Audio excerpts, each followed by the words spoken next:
पीक कर्ज योजनेच्या संदर्भातली महत्त्वाची माहिती पुन्हा समोर आलेली आहे मित्रांनो जर तुम्हाला पीक कर्ज मिळवायचं असेल तर त्यासाठी सरकारने एक मोठी अट घातलेली आहे।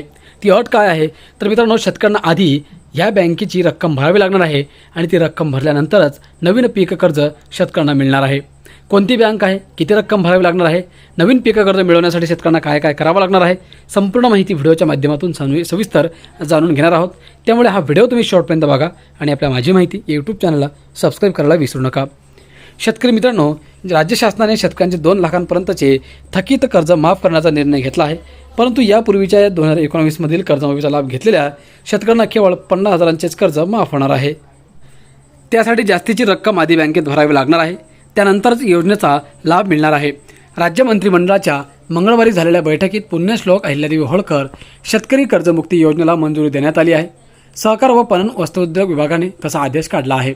यापूर्वी आघाडी सरकारच्या काळात 2019 मध्ये शेतकऱ्यांना 2 लाख रुपयांपर्यंतची कर्जमाफी देण्यात आली होती।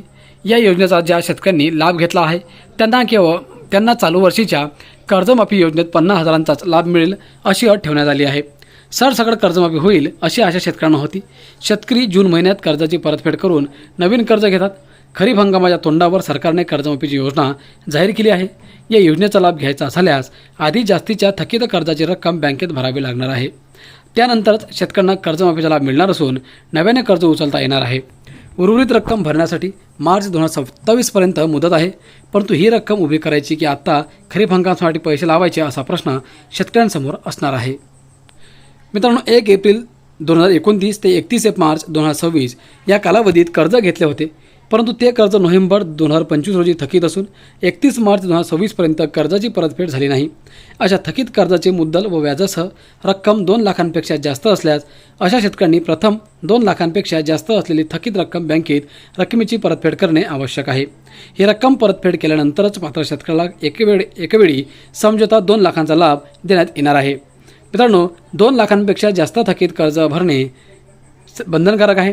उर्वरित मुद्दल व व्याजाची रक्कम भरून घेताना बँका शेतकऱ्यांना काही प्रमाणात सवलत देणार का की संपूर्ण रक्कम भरून घेण्यावर ठाम राहणार यावर बरेच काही अवलंबून राहणार आहे। त्यामुळे उर्वरित कर्जाबाबत बँका काय भूमिका घेतात याकडे शेतकऱ्यांचे लक्ष लागून आहे।